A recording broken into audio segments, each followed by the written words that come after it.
This is Spacebound Zero Hour, a Sodenia's War prequel, and this was not supposed to happen. Let me explain. It was always my idea to come back to this story and add the stories of Larissa, Eora, and Cardinal Green alongside the people who discovered Sodenia. But I kind of messed up a little bit. So a few videos back, I told you guys that I was going to publish Fortress in June. It's June. I still haven't finished Fortress. I'm almost there, but I haven't finished. And I don't want to rush it. I really hope that you guys understand that I don't want to rush it. Even though I'm so rushing it so much, it's impossible not to rush it just because I am enjoying the heck out of writing it. And I'm writing every chance that I get. But I'm also revising it and going back and deleting stuff and adding stuff. And it is basically the process of writing the book. And it's great. I love it. And mark my words, it's gonna be my first nomination for a Nebula Award. But I also want to bring you guys quality versus quantity. That being said, Spacebound was written after Sodenia. It was never meant to be read before Sodenia. It was always meant for you guys to read Sodenia 1, 2, and 3 and then go back to Spacebound so that you get a different perspective and your minds relive the stories that I wrote. Spacebound follows Fain, Pika, and August in the first encounter with the Akram. If you go on to listen to this book, which totally recommend it, before you finish it, I want you to do a little experiment. Go outside, nighttime, outside of your house, and try to imagine what these kids were going through. Imagine whole parts of your city being leveled. Imagine alien spaceships just attacking. And you get a better understanding of what I was trying to do with this story. But if it's dangerous outside, don't go outside, be responsible, all of that stuff. This will be my shortest book on this channel. I hope so. And I like that. I like that this is the shortest book there on my channel. It's only going to be 1 hour and a half. And it's going to be 1 good hour and a half. So with that, this is Spacebound. Prepare to dream.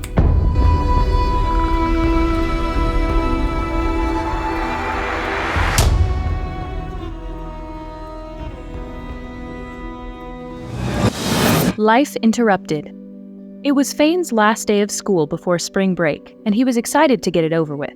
He was anxiously watching the wall clock with its floating arms, tick and tack, as it made its way to the end of the day. Fain had always been a good student, but he had always enjoyed time away from school. And this time around, things were special. Unlike other spring breaks, Dad would be home. Dad had been away for over a year this time around. Doing what? Mother didn't know, let alone him. All that he knew was that whatever Dad was doing, it was top secret. Dad had said so himself. Mr. Stewart glanced at the large clock, and Fain knew at once what this meant. It meant that he was about to set an assignment. But Fain didn't let that get to him. He was determined not to let his spirit break, so he made up his mind to take any assignment, whatever it might be, in stride. Okay, looks like I still have time, Mr. Stewart said. And if the bell rings while I'm still talking, you better remain in your seats. I don't want anybody leaving before I've finished giving out the assignments. The group groaned in unison. Okay, fine, Mr. Stewart said. I won't be that mean this time around. I will only set you one assignment, but I expect greatness from each and every one of you. Mr. Stewart paused to write on the digital board behind him. The assignment is as follows. You'll go to the school's library, pick out the oldest looking book you can find, and write a report on it. But I don't want to just hear whether you liked it or not, and certainly not an outline. I want to hear your thoughts on it. Was it a good book? Was it bad? Was it meh? And why? What could have made the book better? Heck, what could have made you not like the book? Make sure it is an actual paperback or hardcover book. No e-reader stuff or downloading to your phone. None of that cool stuff. Well, this isn't that bad, Fain thought. I like reading books. Who doesn't like reading books? Everybody likes reading books. Although I can't remember the last time I held an actual book in my hands. I mean, I know what they look like, but in fact, I'm not sure I've ever held one. This should be interesting. And it's not bad. Michelle, the biggest bureaucrat in the classroom, had her hand raised as soon as Mr. Stewart finished digital writing on the board. Mr. Stewart saw that she once again had her hand raised, and he pressed his lips together. What is it, Michelle? Do you have a question about the assignment? No, not about the assignment itself, Michelle said as she lowered her hand. The assignment is pretty straightforward. What I'm wondering is, why do we have to go to the school's library? Why do we have to go to that old place when we could pick any library that has old books, right? Or is it imperative to the assignment that we go to the school library? And if it is, I want to know why, because it wasn't made clear. Mr. Stewart let out a clear and audible sigh. But then he smiled. He was probably remembering that it was the last day of school and he would have a break from all these things. But that was only Fain's guess. If you had waited a little longer, Mr. Stewart said, I would have addressed those issues. Going to the school's library was an opening statement, as I wanted to get to the point of the assignment. I chose to say school's library so that some people in this room who are unaware of their local libraries would not be panicking and focusing on where to get the book instead of focusing on the assignment itself. But yes, Michelle, if it makes you feel better, you are allowed to choose the library that you want, as long as it has an old paperback book, preferably from the 19th century or earlier. The bell rang, and everyone began putting their stuff away. Hold on there, Space Cowboys, Mr. Stewart yelled over the noise. I'm still not done, and I still don't know if everyone here understands this or not, so sit back down and raise your hand if you understand the assignment. Everyone complied because everybody knew how stubborn Stewart got if he didn't get his way. Good. Very good, Mr. Stewart said. If it makes you feel better, that makes me feel a lot better. And with that being said, I hope you guys have a good spring break. I'll be looking forward to each and every one of your reports. Oh, and one last thing. Remember that there's going to be a meteor shower this weekend. Make sure to look out for it. I recommend going to a place where there is little light. Tell your parents about it. It's definitely worth it, every once in a while, to look up at the stars. After all, you never know what could be hiding up there. The classroom emptied what seemed to be seconds after Mr. Stewart finished speaking. Fain was the last one to leave. See you when we come back from spring break, Mr. Stewart, Fain said as he walked towards the door. Did you hear what I said about the meteor shower this weekend? Yep, I heard you loud and clear, Fain said. I'll keep it in mind. Trust me when I tell you, Fain, that you don't really want to miss things like that, Mr. Stewart said. Because if we are to keep our place in the universe, we must be aware of what our place is. We must know what's out there and what we have to do with it.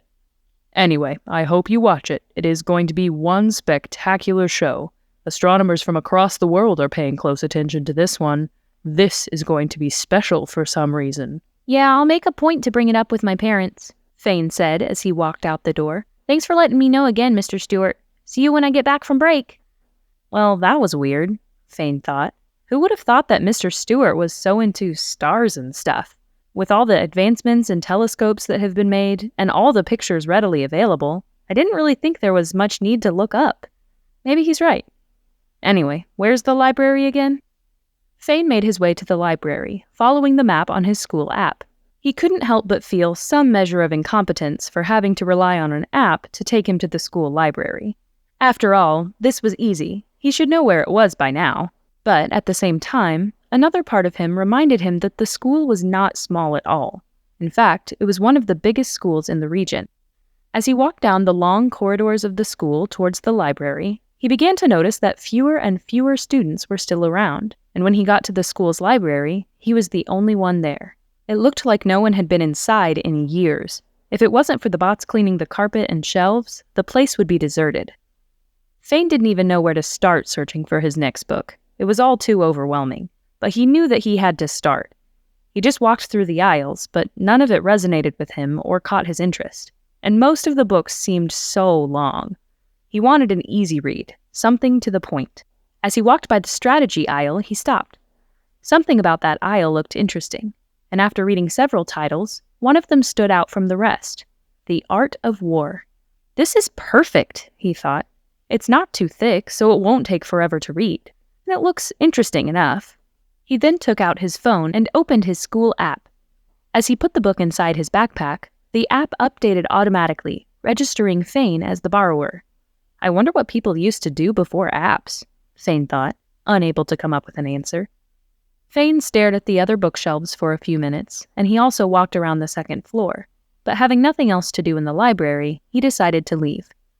As he was walking out of the library, he bumped into Mikey, one of his only friends in school. Hey, Fain, how'd you find this place so fast? Mikey asked, catching his breath. Fain took out his phone and pointed to the screen. Oh, that's right, Mikey said as he stood up straight. I forgot the school has its own app. You should try downloading it sometime, Fain said with a smile. You are going to need it anyway to check out a book from here. Dang it, Mikey said, snapping his fingers. I don't have any space on my phone left. I'm going to have to delete something. This is how you get unwanted junk on your phone. Maybe I should have listened to Michelle and looked for another library. Dude, don't you have the P3? Doesn't that come with a terabyte of storage besides the OS? Fain asked. And why would you go and spend time searching for a library when this one is right in front of you? On top of that, I'm pretty sure that you will need an app to check out any book anywhere, period. No, it's not 1 terabyte, it's 3, Mikey said. But yeah, you're right. I guess it wouldn't hurt to get rid of a movie or two. Dude, how large is the school app? Mikey, Fain said, letting his frustration be heard in the tone of his voice. All right, Mikey said. I get your point. See, this is why I like you, Fain. You are always steering me the right way. Hey, by the way, I'll see you in the arcade this weekend, right? You'll be there? Oh, crap. Don't tell me the Space Wars tournament is this weekend, Fain said sheepishly. Don't tell me you forgot about it, Mikey said. Dude, you are our team's best pilot. You have to go. If you don't go, we are going to get crushed by Adam's team. I can't go, Mikey, Fain said. And why not? Mikey asked. My dad is going to be here for the next 3 weeks only, Fain said, and I haven't seen him in over a year. Oh, well, that's a good reason, Mikey said. I guess. Well, we are going to lose for sure then. Come on, Mikey, don't say that. Be positive, Fain said. You might win. Just make sure that you go first and don't let them score against you guys. You are great at defense. Their defense isn't so great. Yeah, but their offense is, Mikey said as he looked at the floor. We are going to be so screwed. I'm going to be so screwed. Aw, come on, Mikey, Fain said. If you guys get your asses kicked by Team Adam, then for sure I'll participate in the next tournament, no matter what. Swear it, Mikey said, looking up at Fain. I swear, Fain said. All right, good talk, Mikey said, smiling again. Wait, what? Fain asked, confused. That's all? Yeah, because even if they win this time around, we are still going to be the champions, Mikey said with a smug look on his face. The way the board stands, they have to beat us at least 2 consecutive times. Hey, wait a minute, Fain said. If that's the case, why am I even worrying? Nope. Too late, Fainy boy, Mikey said. You can't unswear something. What's done is done. But I didn't have all the information, Fain protested. Yup, that's not my problem, Mikey said, extending his fist towards Fain. So then we are good? I'll see you when I see you? Yeah, I guess, Fain said as he bumped Mikey's fist, and he began walking. See you around, Michael. Mikey chuckled and said something under his breath. Fain couldn't help but smile as he walked away. Mikey had always been a good friend, and he was always there for him. Fain also suspected that Mikey thought of him the same way, and that there would never be hard feelings between them. Fain almost couldn't contain his excitement about seeing his dad when he got home. He ran inside the house and dropped the backpack right in the middle of the living room. "Dad, are you home?" Fain yelled as he ran towards the stairs. "Dad, are you here?" "Yeah, it's nice to see you, Mom," Mom said as she came into the living room. "Heck, I'll even take a hi, Mom, or at the very least, sup." "Sorry, Mom," Fain said. "Hi, Mom." He smiled, a forced smile. "Ah, quit it," Mom said. "I understand that you are excited to see your father." "Yes, I am," Fain said. "So is he here? Where is he?" "Your father was helping me prepare dinner," Mom said. "But I sent him out to get dessert. He should be back in a little while. So in the meantime, get that backpack and take it up to your room." At once, Fain took the backpack upstairs to his room and came back down running. He sat on the dining room table, looking out the window as he waited for Dad. About 45 minutes passed this way. "Which store did you send him to?" Fain asked loudly so that Mom could hear from the kitchen. "The other side of town?" "I didn't tell him which store to go to," Mom said loudly. "I just told him that we needed something for dessert. He has taken a while, though, and it's almost time for dinner. If he's not here in 10 minutes, I'll call him." Mom's words were able to calm Fain down for a little longer.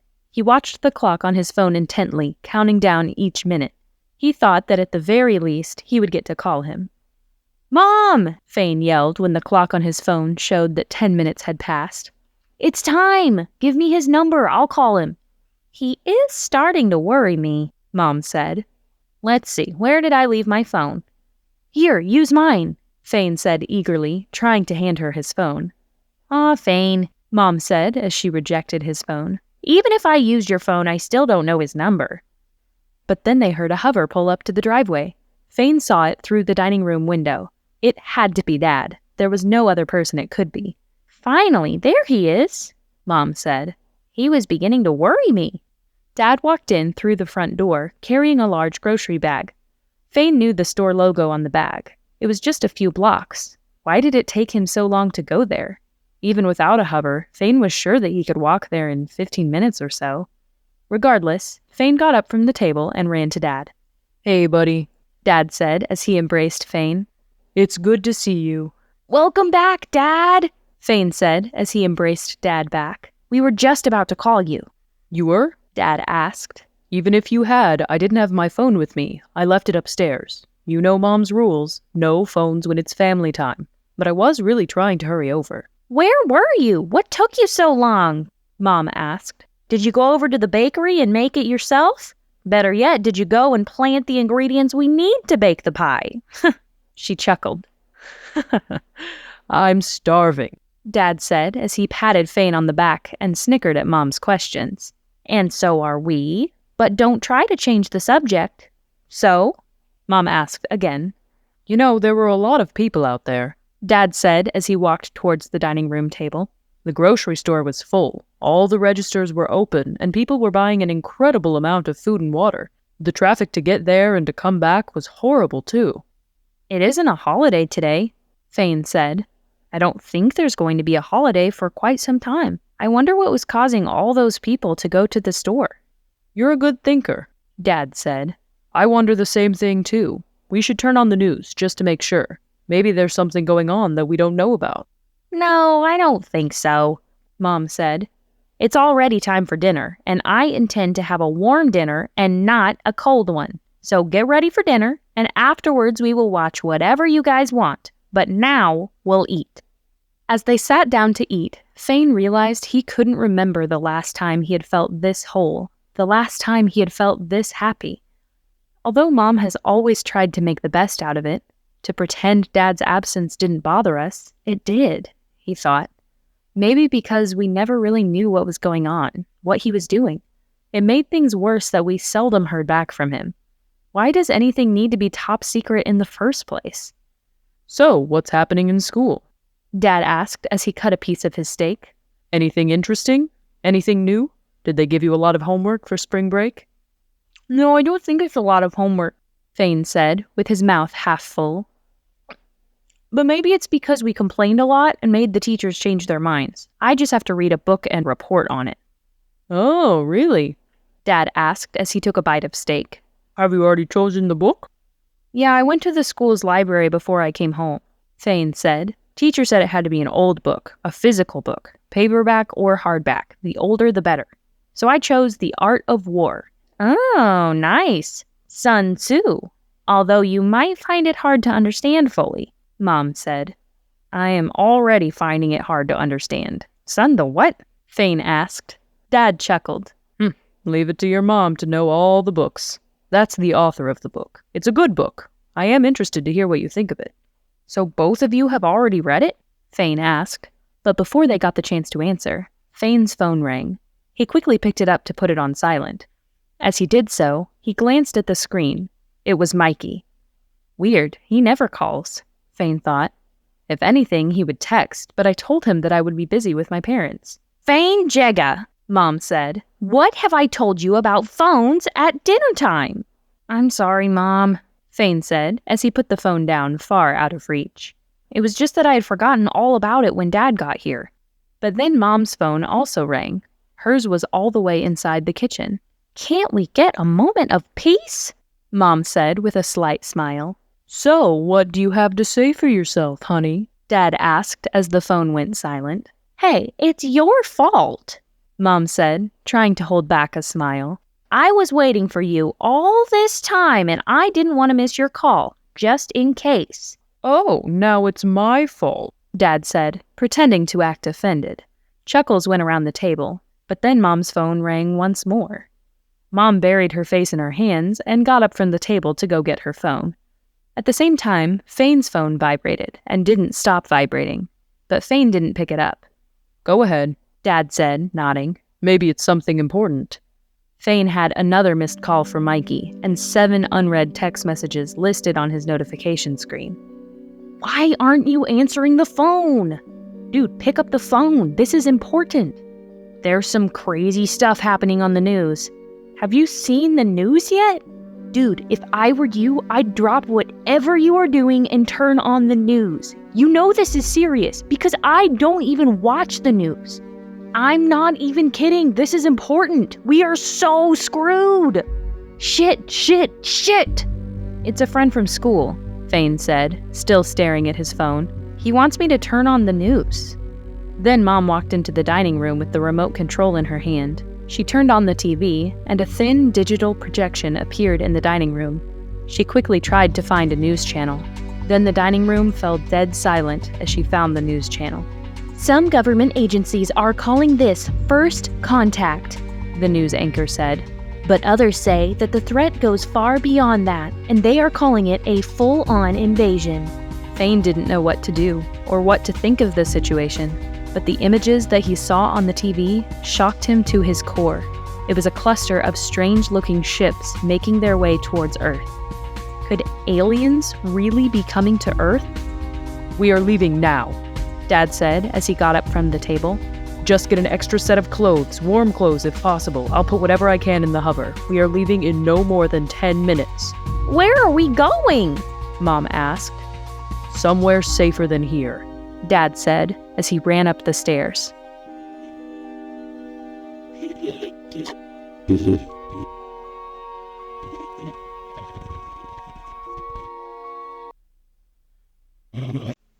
Fleeing. Pica was in her happy place, the place she had always chosen to be in ever since she found out what Father did for a living, since the Bring Your Kid to Work day. She was almost done reassembling the 3D printer that her father had tasked her with earlier that day.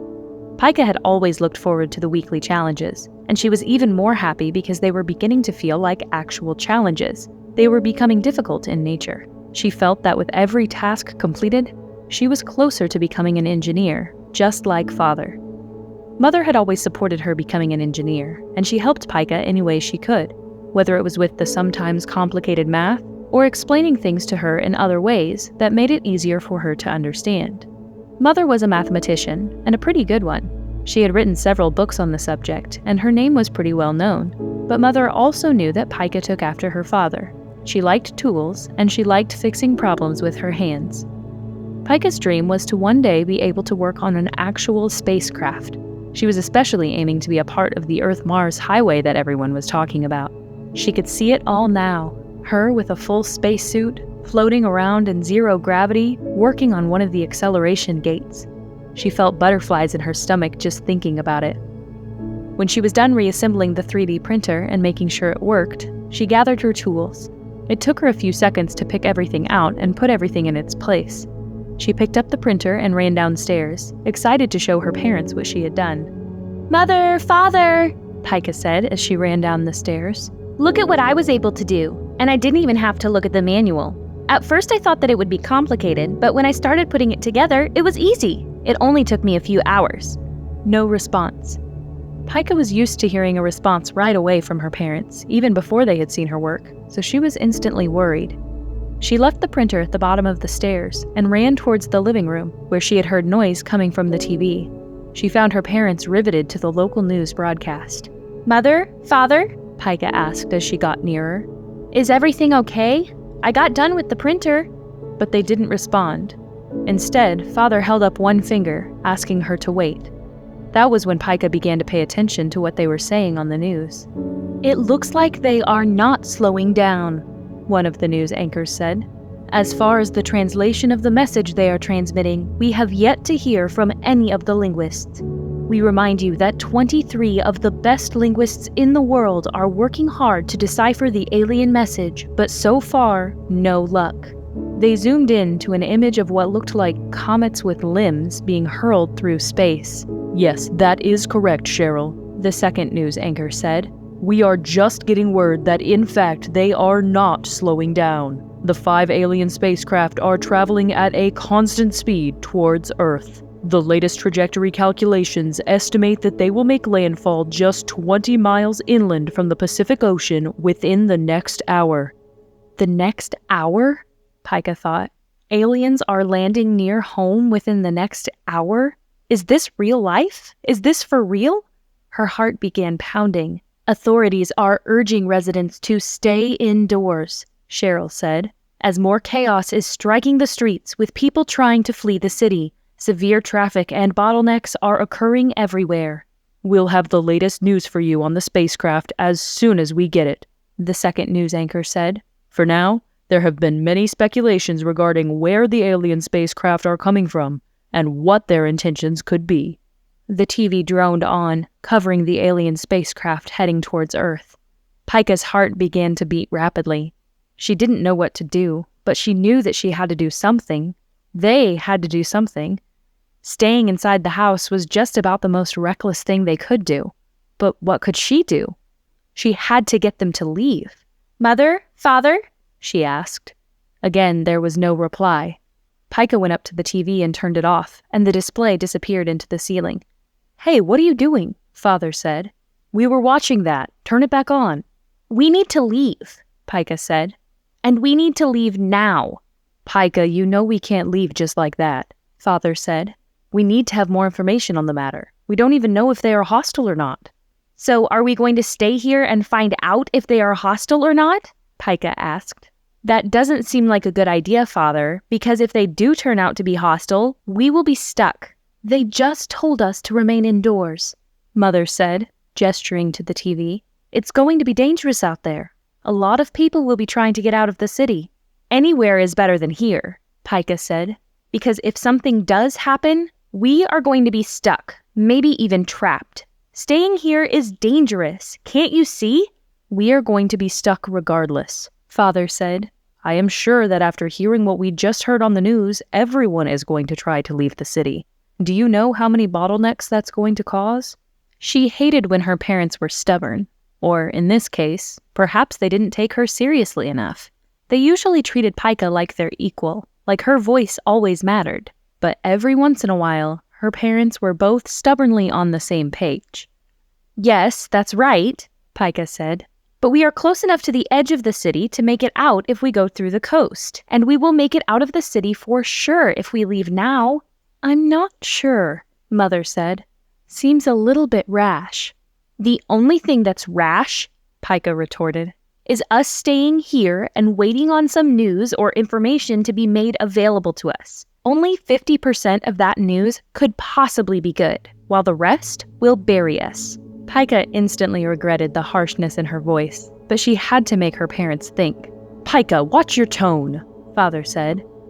"I just don't understand. How can you not see the danger in staying here?" Pika said, frustrated. "If these things are hostile and they start lasering everything in their path, where will we run to? The garage? Is that far enough away? And let's not forget to mention that most people are going to try to leave the city. That includes business owners, neighbors, etc. We are going to be all alone here." Father pressed his lips together while he rubbed his chin. "Come on, you two have always been about logic," Pika said, now with a calmer voice, knowing she almost had them. "You are all about the odds and numbers. What are the odds of us being okay if we remain in the same spot? We have to move in order to better our odds. We are not in a bunker." "Okay, I'm starting to see your point. "But where would we go?" Mother said. "All our relatives are pretty far away." Pika sighed in relief. "Anywhere but here," Pika said. "As far away as we can get from that." Pika gestured toward the empty space where the TV was. "Whatever that thing is that is coming this way." Okay, Father said. "Then let's do it. If nothing happens, we can always come back. Let's just pack what we can before we go." "No, Father, not even that," Pika said. "We should really just leave if we want to make it out in time. We can always get supplies in the next city over if we need to." "All right," Father said. "You are right. Let's go." Without saying another word, they got into the hover car. Mother was a better driver than Father, so she was the one behind the wheel. As they sped towards the coast, they saw all the chaos the announcement of the incoming alien craft was causing. There were hover car accidents everywhere, and people running and screaming. And yet, there were still no signs of the visitors. Pika could only imagine how bad things would get if there were signs of the visitors. There would be bloodshed for sure, just people trying to survive, even if it was at the expense of others. But why were extraterrestrials coming to Earth in the first place? From what Pika saw on the news, it wasn't a large alien spacecraft heading this way. It wasn't an invasion, that much was clear. Did they come in peace? That was doubtful, because if they did, they wouldn't be coming so suddenly or aggressively. And how was it that nobody knew about them until the aliens were at their doorstep?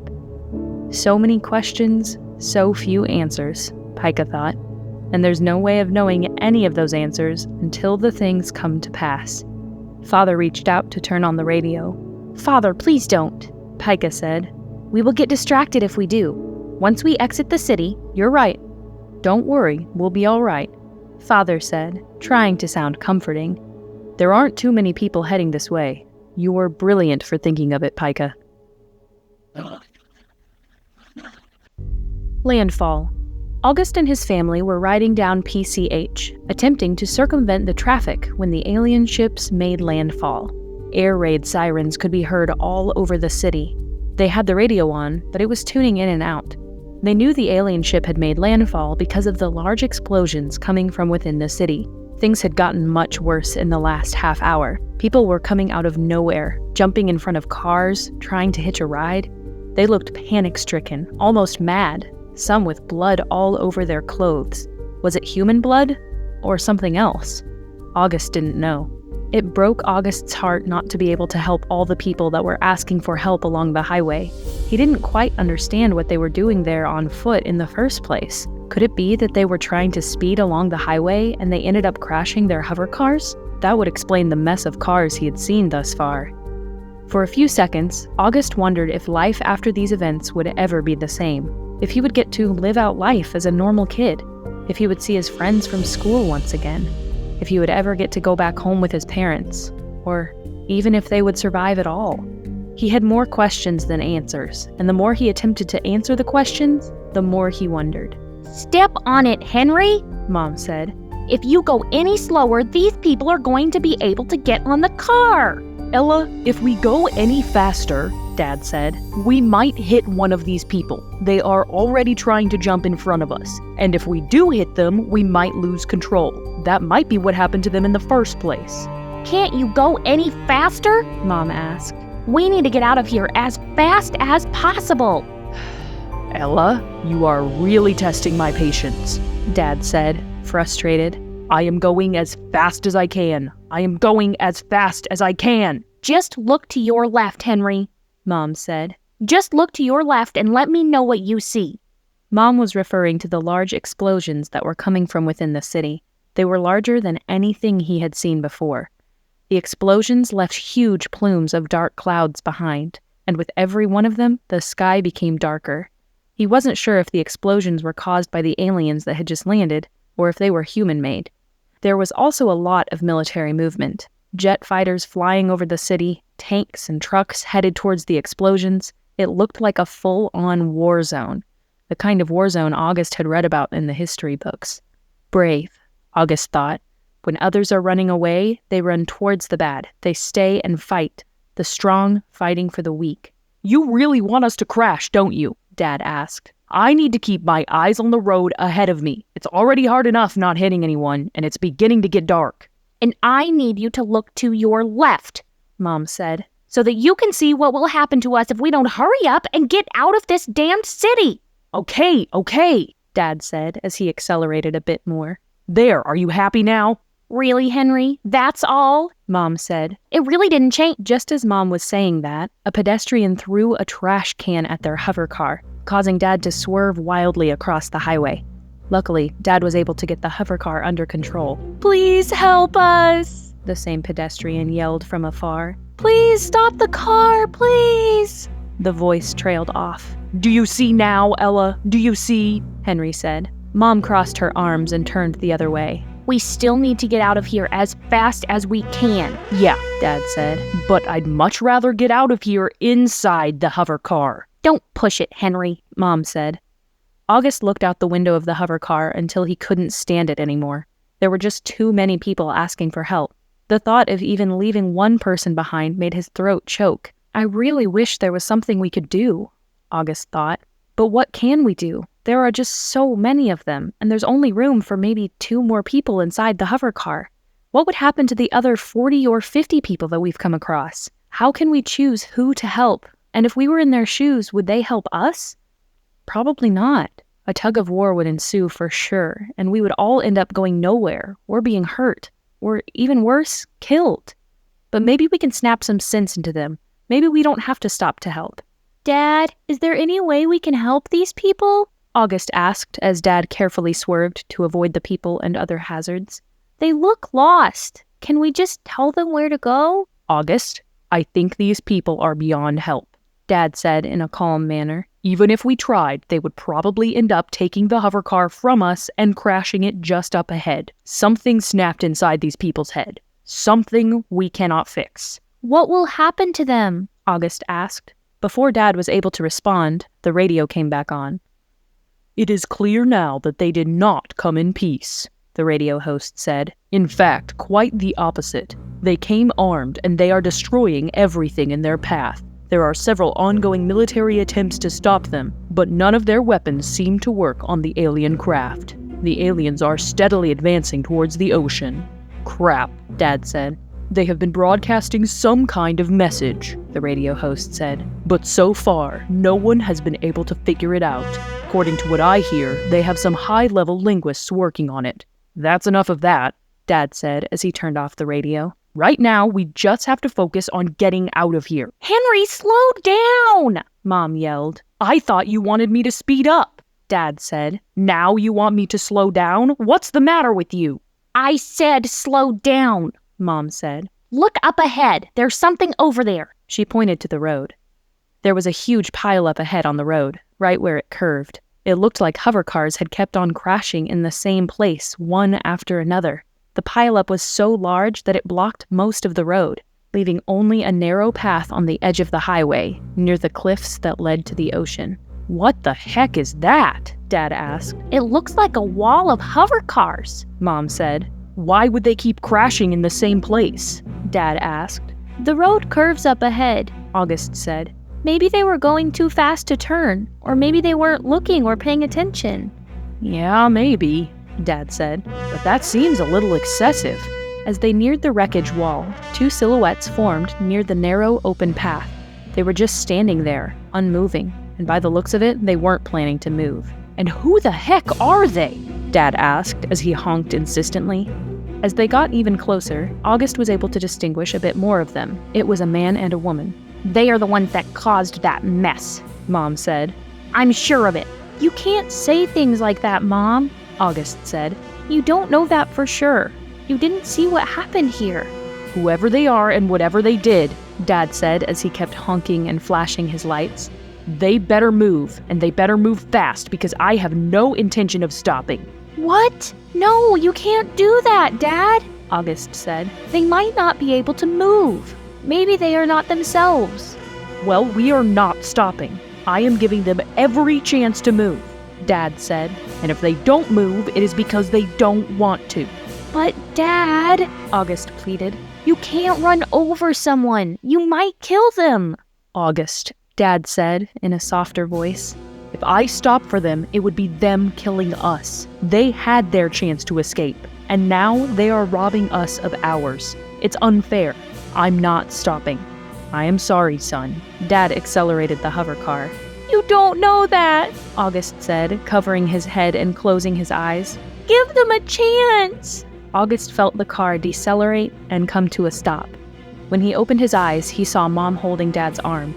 Dad kept honking and flashing his lights, but still the people blocking the path wouldn't move. They weren't even reacting. Move! Get out of the way! Dad yelled and gestured for them to move out of the way. They can't hear you with the windows closed, Henry, Mom said. But Dad was hesitant to open the windows. August, hand me the big mag light from one of the backpacks, Dad said. You mean this one, Dad? August asked as he pulled out the large metal flashlight. That's the one, Dad said as he took it.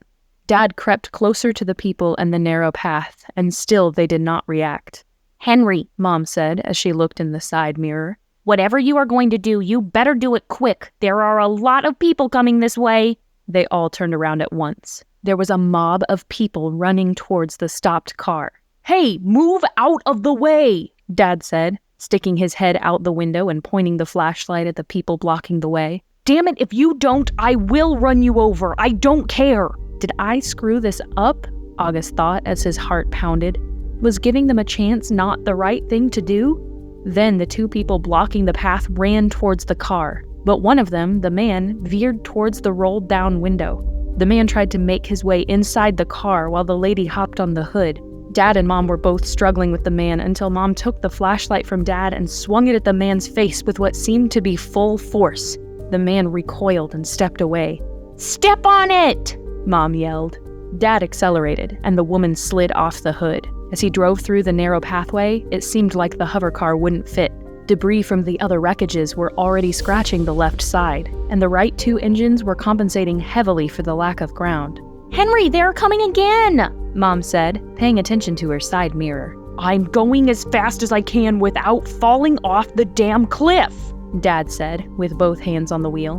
Mom, lean towards the side, August said as he scooted over to the left. The hover car, not having to compensate as much to stay level, was able to move forward faster through the narrow pathway. Soon they were in the clear, leaving the two zombie-like people behind. Step on it, Mom said as she shifted back into her seat. Oh, you don't have to tell me twice, Dad said as he accelerated. August, you did good back there, even when you made me stop. Because if I hadn't stopped, my heart would be filled with regret. Now at least I know that we tried to do something. I don't know that, August said. I don't know what's happening. Neither do we, son, Dad said. Only time will tell. Soon it was dark, and they had left the city behind them. They were on the open road to the next city over, along with many other drivers.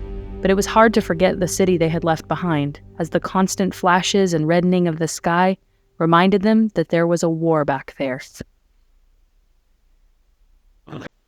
Base. Fain and his family were racing through the city towards the coast.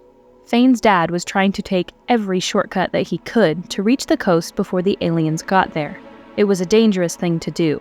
Fain knew that hover cars weren't designed for any off-roading, or even heavy driving. They were just an affordable, eco-friendly commute tool. They didn't hold a candle to the vehicles of the past. Dad, Fain said from the back of the car, the hover cars weren't designed to go off-road, or even to go this fast. Don't worry, Dad said, keeping his eyes on the road ahead. It will hold, at least until we get where we are going. And where is that, Ignace? Mom asked, frustrated at Dad's continued secrecy. You're right. Dad said, nodding his head at once. I should tell you some of what I know, at least as much as I can without putting us in danger. We are going to my work. There will be a large military presence there, and if the people I know are at the gates, they should let us in. But Dad, won't you get in trouble? Fain said. Oh yeah, big trouble. Dad said.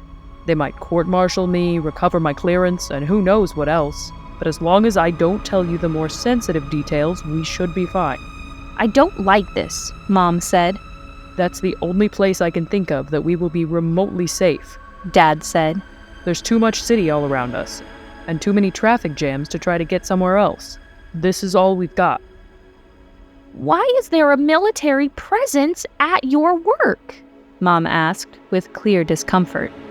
I work in a research and development plant called Clearer Waters, Dad said. Hey, I've heard of that place, Fain said. Don't they come up with different ways of keeping the ocean clean? So far, you aren't wrong, Dad said. But they have a different definition of the word clean. What do you mean? Mom asked, keenly. What we do there, Dad said, or at least what I do there, is develop technology that doesn't belong on this planet. For the majority of the time I've been working there, I've been working on an advanced type of pilot seat. You mean, Fain said, that Yes, Dad interrupted. but it's better if you don't say it. How could you do this to us? Mom asked angrily. What, you never thought about what it would mean for us? You didn't think it would affect us if you were out there playing with some alien crap. What a piece of work you really are. Selfish. Faith, Dad said. Wait, don't jump to that conclusion. Oh, really? What other conclusion would you like me to jump to? Mom said with tears in her eyes. For how long, Ignace? How long have you been working there? Since before I met you? After we got married? After Fain was born, when you started leaving for longer and longer periods? Dad slowed down the car, giving the situation all the attention that it deserved. Fain couldn't remember the last time he had seen Mom this upset. He couldn't even remember if he had seen her upset at all. They were nearing the edge of the city. The coast was visible by now. Fain looked at his phone. It had no signal, and nearly 50 minutes had passed since they left home. If the aliens were going to make landfall, it would be at any minute. I can't remember a time when you told me about your job, Mom said. You always told me not to worry. You always told me that your job was special, and that one day you would surprise me. Is this us not worrying? Is this what you meant by special? Is this my big surprise? Faith, Dad said. Things are not like that. Dad was interrupted by jet planes flying overhead towards the city. What is it like, Ignace? Mom asked, yelling over the roar of the jets. I did it because I cared about you, and because I cared about Fain, Dad said as the noise from the jets died down. I have always been working on a secret project, ever since I graduated, and before I met you. Soon after Fain was born, they offered me a top-secret position at Clearer Waters. They told me that I could change the world.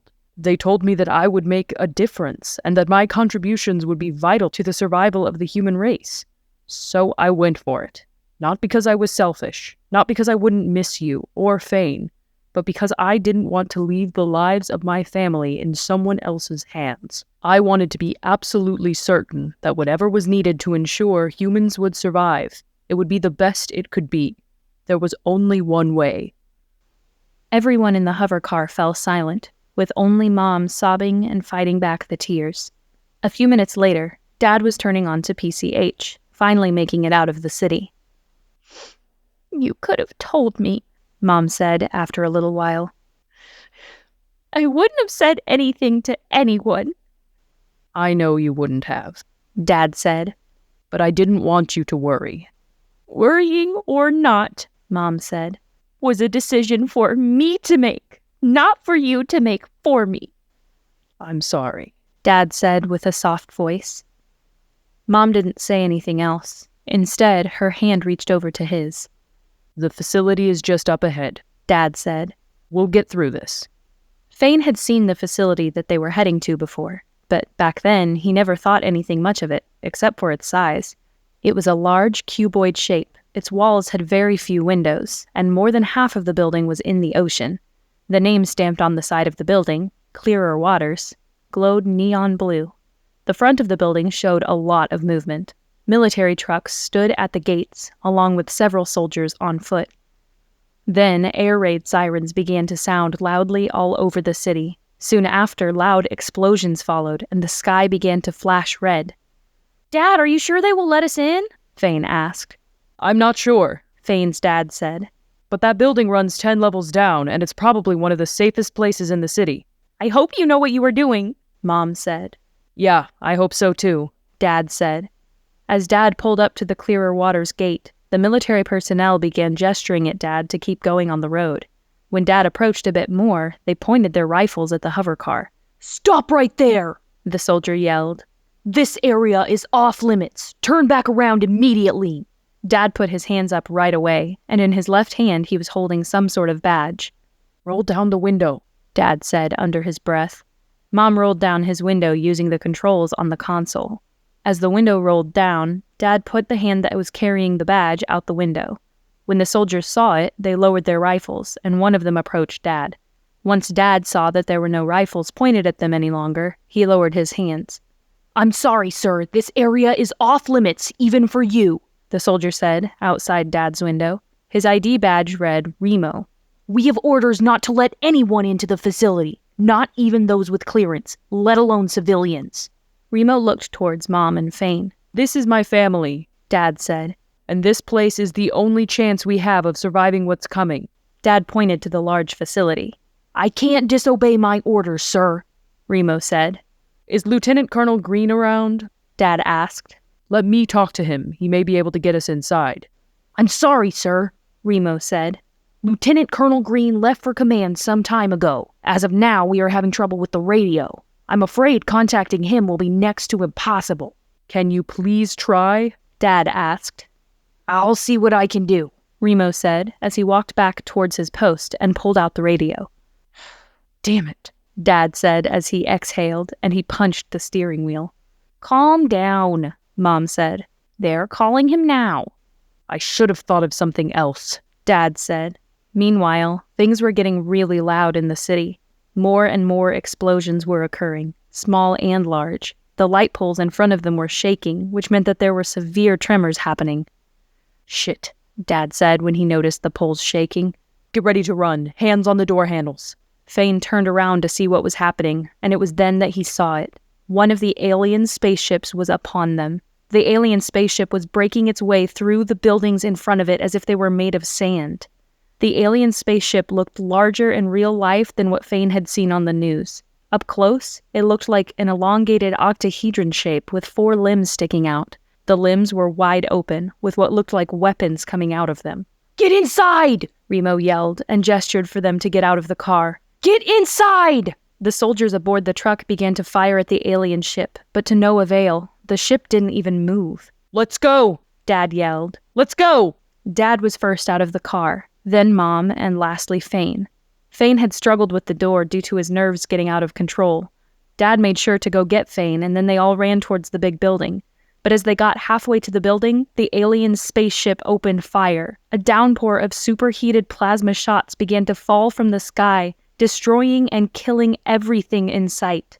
Whatever happens, don't stop running, Dad yelled. My badge will open all the doors and take us down to the lower levels. Don't stop running. They were 3/4 of the way there when Mom got struck on the leg by the superheated plasma. She fell instantly. Dad turned around to attend to Mom, trying to pick her up. Here, open the door for us, Dad yelled as he tossed his badge over to Fain. "I can help you!" Fain yelled as he began running towards Mom and Dad. The plasma storm was loud and it made it difficult to hear anything else. "Fain, listen to your father!" Mom yelled as she struggled to get up. Everything inside of Fain was telling him to go and help his parents, but he knew that if he went to help them, he would die alongside them. He didn't know what to do. His heart broke into a million pieces. He knew that his parents would want him to survive this, but he also wanted to help. He wanted to make a difference. They didn't deserve to die. They deserved to live, to be happy, to grow old, and to live out their lives. They had been nothing but good to him. "Mom, Dad." Fain muttered. Open the door, Fain! Dad shouted as a shot went through his shoulder. Fain ran towards the facility's door and opened the door using the badge. Mom? Dad? Fain said loudly, holding the door open. Please hurry! Get inside! Dad managed to yell as he got hit a second time. Go to the lower levels! Fain, we love you! Mom said loudly as she got struck on the other leg. Please go! Then the rain of superheated plasma got worse. It was heavier and louder, and it pierced Fain's parents multiple times as the alien ship got closer. They fell lifelessly to the ground. Fain was shell-shocked, unable to believe what he had just witnessed. But the alien ship kept advancing towards the facility, destroying everything in its path. Mom? Fain asked, unmoving even as debris from the plasma's destruction struck him. Dad? Tears fell from his eyes.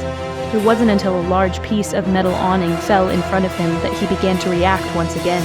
He woke up enough to realize that if he didn't move, the same thing that happened to his parents would happen to him. He ran as fast as he could, looking for the way down. He quickly made his way to the nearest elevator, and using his father's badge, he called for it. The elevator was there in an instant.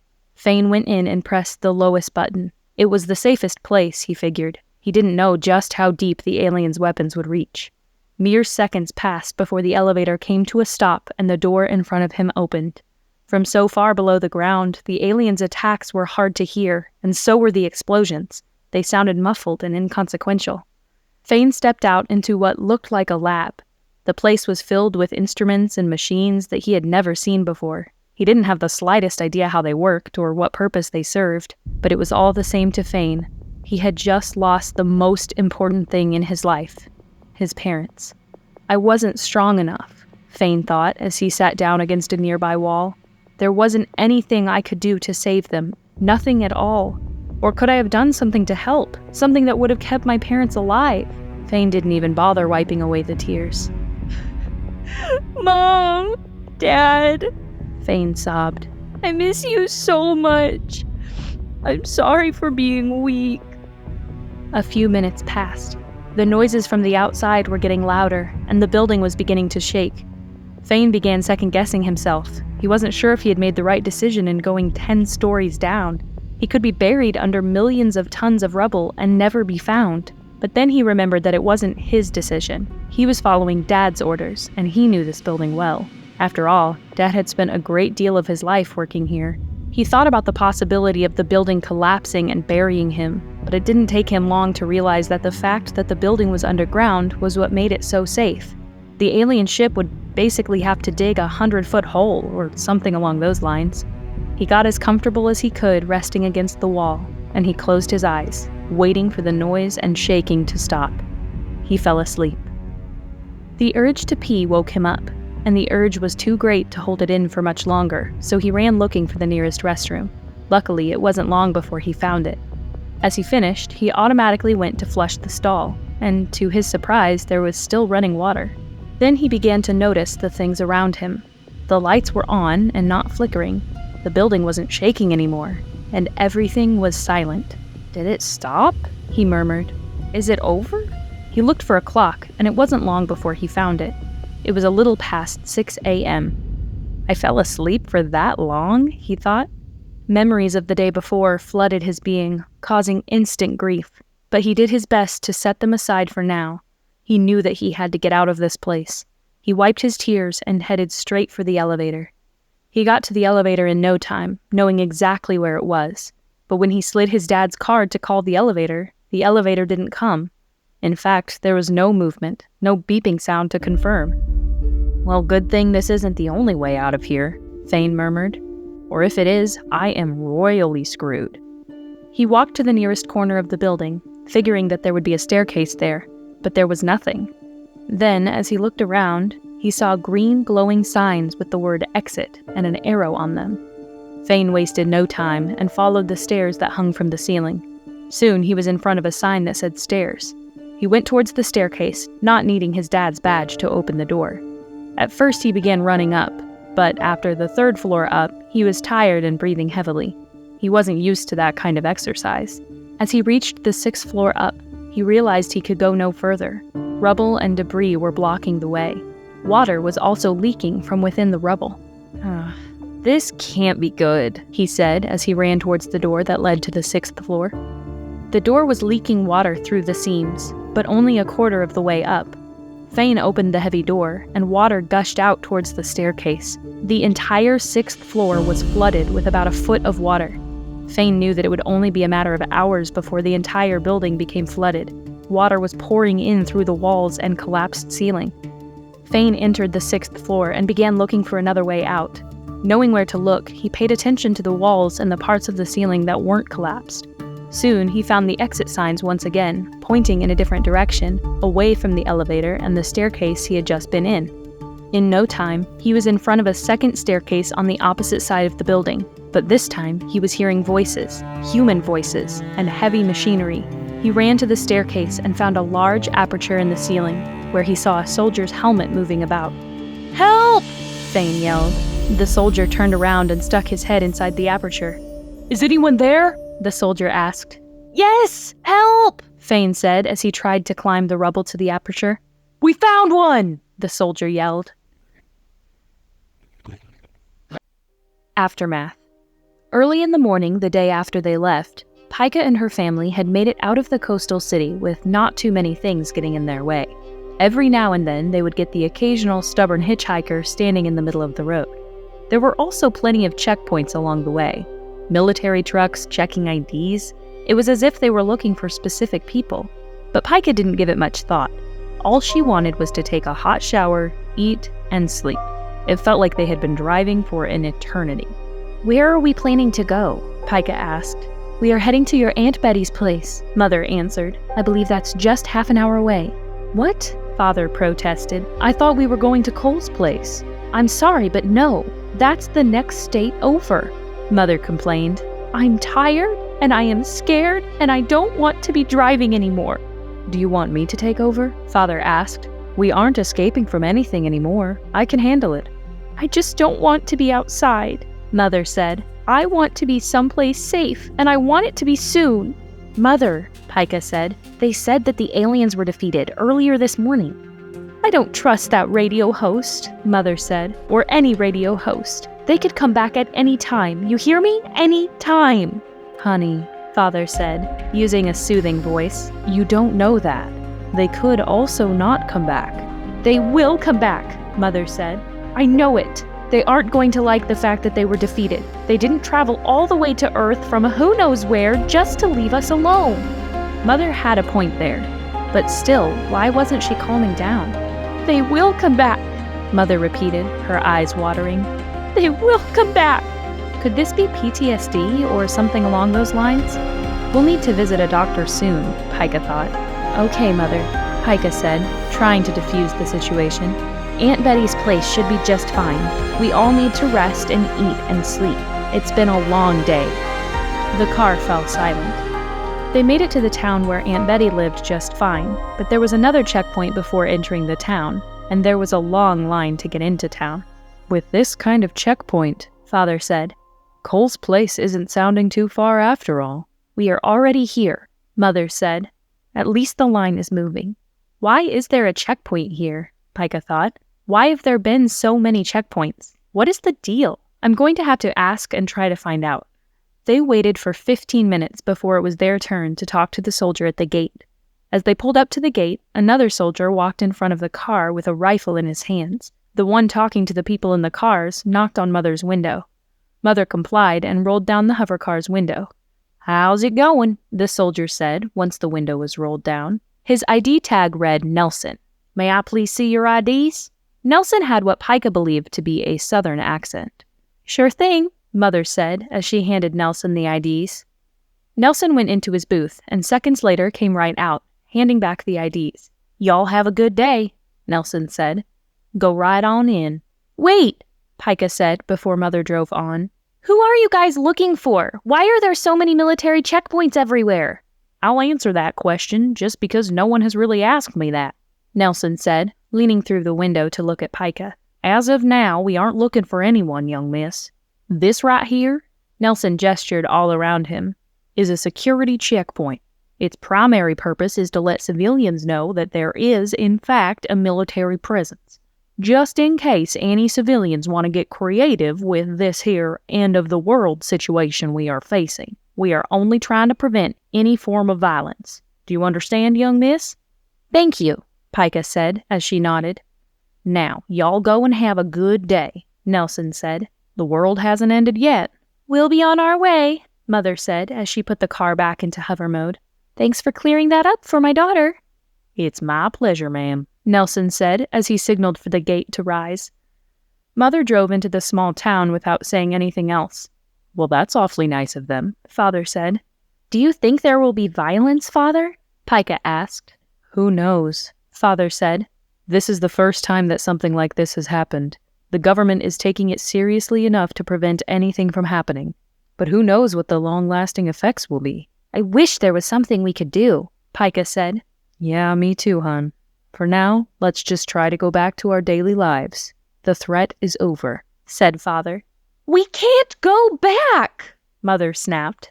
You know full well that whatever life we used to have, whatever it was, is gone. Now we have to just wait until they come back again. "Honey, don't be that way," Father said.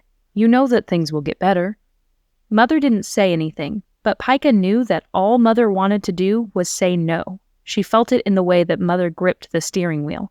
"We are here," Mother finally said, changing the subject. They went inside Aunt Betty's house, where they were warmly greeted by several family members that were also taking refuge in the large house.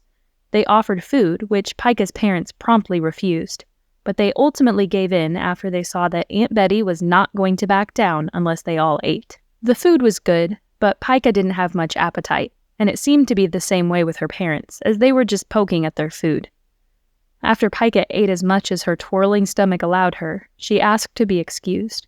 She just wanted to sleep. She was exhausted from all the stress. Aunt Betty herself showed her which room she would be staying in.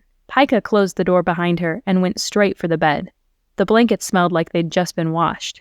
She took off her shoes and closed her eyes, and within that same minute, she fell asleep. Pika woke up the next day to a knock on her door. It took her a little time to realize where she was and what was happening. For a second, she thought that it might all have been just a dream, but then she quickly realized that the room she was in wasn't her room. Pika, it's time for breakfast, Aunt Betty said through the door. I'll be right there, Pika managed to yell. Her throat was sore. It must have been cold in the room at night. All right, take your time, darling, Aunt Betty said. I'll be waiting in the kitchen. Your parents are already there. After a quick visit to the CR, she went downstairs. As she turned into the kitchen, she was able to hear Aunt Betty already talking. But you know, what really matters is that you guys are here, Aunt Betty said.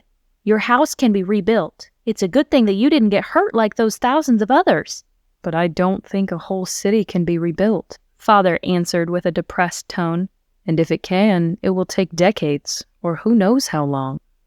A whole city rebuilt? What is Father talking about? Pika wondered. What happened last night? Pika asked as she sat down at the table. Our house, along with the entire city, was destroyed by the aliens, Father said. But don't bother turning it on. We can't take any more of it. What? Pika asked. The entire city? Father only nodded. Don't worry, darling, Aunt Betty said. As I was telling your father, what really matters is that you are all in one piece. Good thing you were able to get out of harm's ways. I told your parents that you can stay here for as long as you want. The entire world, as Pika knew it, began to collapse in on her. The city she had grown up in, the school, the parks, and everything she knew was gone, erased for good. She couldn't stop the tears from falling. Aunt Betty went over to Pika and hugged her from behind, while her parents were frozen at the table. They didn't even look at Pika, much less say anything. That hurt her. It truly did. Because if she couldn't count on her parents to be there for her, what could she count on? Aunt Betty was just being nice for the time being, but she was a stranger almost, someone Pika hardly knew. Her comfort meant little, compared to her parents that she had known her entire life. It's all going to be all right, Aunt Betty said. If not, we'll make it all right. Now let's try to get some food in you. You must be starving. Wiping the tears from her eyes, Pika turned to look at her parents, to see if there was something of them left. but there wasn't. Mother's hand shook as she reached out for the coffee, and Father was just staring at the table as if Pica didn't exist. Pica tried to tell herself that it would all just pass, that her parents would return to normal, but as time passed and weeks and months went by, she saw that her parents would never again be the parents she once knew as she was growing up. It was as if their life, their excitement to live, was sucked right out of them. Seeing her parents like that broke Pica's heart just a bit more each day, until there was no heart to break anymore. All that was left in Pica was anger, a fiery anger directed towards the stars. Pica knew that now it would be up to her to make things right, and she was determined to find a way. August and his parents had fled to the next city over and managed to find a vacant room at the edge of the city where they would stay the night. The room was priced at almost 10 times its normal rate, but his parents didn't argue the price. It was far into the wee hours of the night, too late for haggling, and if they didn't take the room, they were sure that the people in line behind them would. All they wanted was a place where they would feel safe for the night, or at least safer than in the hover car. The roadblocks along the way and the heavy traffic had made it a tedious and tiring journey. The host on the radio had just announced the aliens had been defeated, but it wasn't a victory anyone could celebrate. The loss of human life, both civilian and troops, was too great. I can't believe it, Mom said furiously, closing the door behind her. Almost 10 times the regular price. There are no limits to people's greed. The room was small, and nearly everything in the room was outdated. Even the TV was one of those ultra-thin kinds that required pixels, instead of the more common digital projections. "Don't worry, honey," Dad said as he sat down on one of the beds. "We'll be out of here in no time, as soon as we rest and we figure out where to go." And on that subject, have you given any thought to where we are heading? Mom asked, opening up one of her suitcases. Dad didn't answer the question right away. He hadn't thought about it, just like August. All they knew was that the city they used to live in was destroyed, gone, erased from existence. Whatever previous life they had in the city, that was gone also. "How about you?" Dad asked. "Where do you want to go? Maybe this could be a new beginning for us. We both hated our jobs anyway, and August's school was too far." Mom was an accountant, and Dad was the vice president of a sports company. Hating their jobs was the one thing they could always agree on. Wait a minute, I don't hate my job, Mom said. I only hate some of the people I work with, which makes me hate my job. "It's the same thing, Ella," Dad said. "We hated our jobs. Starting from scratch seems pretty good to me." It's not like we have a choice, Mom said. Is it, Henry? "Ella, we do have a choice," Dad said. "There's always a choice. In this case, we can choose the light that we view the situation in. We can either take this as a new start and do everything that we've always wanted to do, or live in the shadow of what happened. And if we do that, why even try to be happy anymore? Besides, something tells me that August didn't like his school either." I liked my school just fine, August said. Nothing about it bothered me so much that I wanted to go to a different school. Talking about August's school made him think how it probably didn't exist anymore, and he wondered if his friends had made it out of the city. He hoped that once the smoke settled, he would be able to get back in touch with his friends, or at least find out if they were alive or not. "Okay, fine. Wrong question," Dad said. "You just don't know you didn't like it because you haven't been to a different school. But I am your dad, and I know you, and I know that it was a school you didn't like." August felt the faint traces of a smile on his face. Even if August didn't have school, or his previous life, he still had the most important thing to him, his parents. "For now, let's try to unwind, if we still can," Dad said as he lay down on the bed.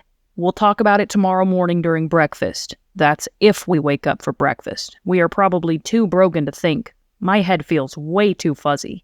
You better have some good options for us, Mom said as she went into the shower. If not, I will choose. "Hey," Dad said with a mocking voice. "Why don't you have some options for us too? If I don't have options, you pick. Give me a break." He chuckled. "You give us some options too."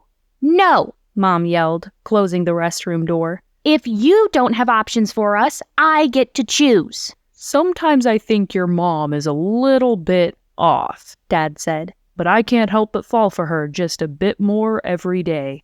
August rather enjoyed his parents' conversations. It was like he was hearing two best friends that would always be there for each other, no matter what. August was next to use the restroom, and lastly, Dad. They went to bed as soon as they could. They were exhausted. August couldn't remember the last time they had stayed up this late. Maybe they hadn't. They slept soundly all the way up until the phone rang around 12 noon. Dad was the one to pick it up. Hello? Dad said. There was a loud voice on the other side of the old phone. What do you mean? If we don't check out in half an hour, you'll charge the card again, Dad said, getting half up from the bed. Who is that, Henry? Mom asked, turning towards Dad. I don't care if you have 20 people waiting to get a room, Dad said, raising his voice. We just checked in like 7 hours ago at 10 times the usual price. We should at least be able to get a few more hours before you try to kick us out. The voice on the other side of the phone sounded even louder, but August was still unable to hear what it was saying. Really? Rules are rules? Dad asked. You know what? Why don't you grab your rules and shove them up your— Henry! Mom yelled, interrupting Dad. Do whatever you want, Dad said. Greedy slime bag. He hung up the phone. What happened? Mom asked. He's going to charge another day to our card, Dad said. If we don't leave by 12:30. We aren't leaving anytime soon, so yeah. What a load of crap, Mom said furiously. Wait until I go down there. Who cares, honestly, Dad said. Who cares, honestly? We won't be coming back here anymore. Just rest for now. We'll leave in a little while. They rested for 2 more hours before they started packing their bags to leave. After a heated but brief exchange of words with the hotel manager, they left the hotel and stopped by a restaurant 2 hours later to try and get some food. It was the first restaurant they had seen open since leaving the hotel. Each of them ordered a simple breakfast: scrambled eggs, bacon, and coffee, although August had a glass of juice. They were excited to eat, and the food looked delicious. It must have been because they were starving. But then August noticed something wrong with his parents. They were much slower, and they weren't really talking. It was as if they were struggling to process things. Mom? Dad? August asked. Are you guys okay? Is there something wrong? There was no answer. Mom? Dad? August insisted. Hey, what's wrong? Again, no answer. Dad was the first one to collapse on the table, and Mom soon followed. August's heart and stomach sunk to the floor when he saw his parents unmoving on the table. No, no, no, August thought. This can't happen. Come on, guys, react. Mom! Dad! August yelled, attempting to shake them awake. Tears gushed out of him. Please wake up! But there was no response. Someone please help! August yelled at the top of his lungs. Someone please help! A few seconds passed and a crowd formed around them. I don't want my parents to die, August thought, as it became harder for him to breathe and tears gushed out. They have done nothing wrong. Please step back, a stranger said amongst the crowd, pushing the crowd back. Let them breathe. Help me get them out of the booth. The stranger and one of the cooks grabbed Mom and Dad and laid them down on the floor in front of the booth. They are going to be okay, kid, the stranger said. An ambulance is on the way, and they are breathing just fine. Maybe it's just stress or something. The words of the stranger were able to calm August down, at least a bit. Soon August and his unmoving parents were on the way to a hospital in the back of an ambulance. Hey kid, what's your name? The EMT asked August as she checked his parents' vitals. I'm August. August, I'm Mary, the EMT said, putting oxygen masks over his parents' faces. Do you mind telling me what happened? I don't know, August managed, finding it hard to talk. We were just about to eat, and... He drew a breath in, mustering his courage. And out of nowhere, they just stopped responding or doing much of anything. Soon after that, we called you. I see. Did you come from... Mary nodded her head in the direction of the now leveled city. August nodded. In the end, they had to go to a faraway hospital on the outskirts of town, as most hospitals were at capacity.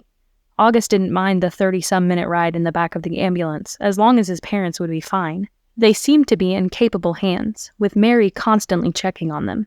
After his parents were admitted to the hospital, August underwent a series of Q&As from the hospital staff and several other agency staff. Lastly, they asked if he had any family that could come and watch over him while his parents recovered. They explained to him that if no one came, social services would have to take him. "That won't be necessary," August said. "I'm sure that my uncle will come as soon as I give him a call. Will you help me find him, miss? I don't know his phone number, but I know his name." Nurse Alice patiently helped August find his uncle, although it only took a few internet searches before they were able to message him. It looked as if she was willing to stay by August's side the whole day if she had to. Peter, his uncle, made his way to the hospital that same night. August broke into 1,000,000 pieces at the sight of someone familiar. "Don't worry, bud," Peter said. "I'm not going anywhere until your parents are okay." Together they waited for the prognosis, but it never came. Despite dozens of doctors coming in and out of the room, running several tests on his parents daily, nobody seemed to know what was wrong with them. Finally, early one day, a military doctor came to August and Peter with an explanation. The military doctor explained to them that it was a virus that affected the immune system, the motor system, and even the mental process, that the virus sometimes made people crazy and made them do irrational things. August thought about the people on the highway, but what was most disturbing was the origin of the virus. It came from the alien spaceships. The military doctor explained to them that as of now there was no cure, but that they had the best minds scrambling around the clock to find a vaccine. There were more alien viruses emerging than they could keep track of. The military doctor assured August that as soon as the vaccine was found, his parents would be the first ones to receive it. A vaccine was found for the alien virus, but not until 2 weeks after August's parents had passed away. 2 weeks after the alien attack, Fain was in an orphan shelter, eating his daily breakfast and watching the news, as he had done in the past. But this time, the news had a different tone. This time, Fain was able to hear a spark of hope in the news anchors' voices. "Just 2 weeks after the attack, scientists have already found a cure for the Akram virus," Maya, the news anchor lady, said. "It comes in the form of a universal vaccine. It is said to be able to cure a person infected with the deadly virus instantly." Fain still wasn't used to hearing the official name given to the aliens. "Over 25,000 people are set to receive the vaccine by the end of tomorrow," Maya continued. "This vaccine will be given to every person around the world that is willing to take it, to prevent any possible spread of the virus." "And remember," Marcus, the other news anchor, continued, "if you are experiencing frequent headaches, or if your head feels fuzzy, or even if you are experiencing extreme thoughts, make sure to consult your doctor, as you could be carrying the deadly Akram virus." The news droned on in the background, talking about things that people were able to salvage from the destroyed city. At least that's one piece of good news, I guess, Fain thought as he smeared a French fry with ketchup. I wondered what happened to my friends, and to Mikey. Was he able to make it out okay? Or was he in that stupid arcade, trying to beat the game when the Akram came? He sighed at the depressing thought. I wish there was a way to know. Or should I even know? I already lost everything. Would it matter if I lost just a bit more? Undoubtedly, yes. I shouldn't go looking for those answers yet. I just hope Mikey and everyone else I knew was able to make it out alive. After all, they did live near the edge of the city. The TV snapped Fain out of his thoughts as it announced breaking news. "We have breaking news. This just in," Maya said. "The president is holding an impromptu press conference to announce big changes coming, and I quote, not only for this nation, but for the world. Let's listen to what the president has to say." "Thanks to all of you for being here," the president said, "and for coming at such short notice. I will get straight to the point. The Akram attack we witnessed, which caused so much damage and destruction, and above all, the loss of hundreds of thousands of lives, has left this nation in a state of mourning. Since then, and together with other nations of the world, we have been on red alert, watching and waiting for another attack. Perhaps from here on out, we will always be waiting. But next time, we will not take this lying down. We won't tie our hands behind our backs out of fear. We are a strong nation, and we will show that we are a strong nation by getting up and fighting back." Fain noticed the large room fall silent, everyone paying close attention to the TV in the corner of the room. "Together with 14 other countries, we will work together to form a federation dedicated to the defense of our planet against any alien or Akram threat. We will develop the technologies needed, we will train, and we will prepare ourselves for another potential attack. And if more work is needed, we will work harder. If more training is needed, we will train even harder. But we will not stand by and be the victims next time. Fain's heart was beating fast. This was just what he needed to hear, just what he wanted to hear. Next time, we will hold our own place in the Milky Way galaxy. Next time, those alien scum will not know what hit them. And next time, they will leave this part of the Milky Way alone and in peace. And with that in mind, we have created the Earth Space Armed Federation. Everyone in the room cheered, except Fain. Not because he wasn't excited, but because he wanted to hear the rest of what the president was saying. So he ran up to the TV to try and catch the rest of the conference. Among its directives, and perhaps most importantly, the president continued, ESAF will begin the search for Earth's finest. We will scour the globe until the best are found. And when they are found, they will be given the chance to fight for us all, to fight for Earth. The president continued for a bit longer, but Fain had already heard everything he needed to hear. Now, Fain had a clear path. He knew what he wanted to do, what he wanted to dedicate his life to. He was fiercely determined to make a difference, to not let anyone else die at the hands of the Akram or any alien species with hostility towards Earth. Fain had found his calling, and he was sure that everyone that had suffered or had lost someone because of the alien attack would join him in the fight, because in the days, weeks, and months after the Akram attack, the world had come to the realization that humanity was spacebound.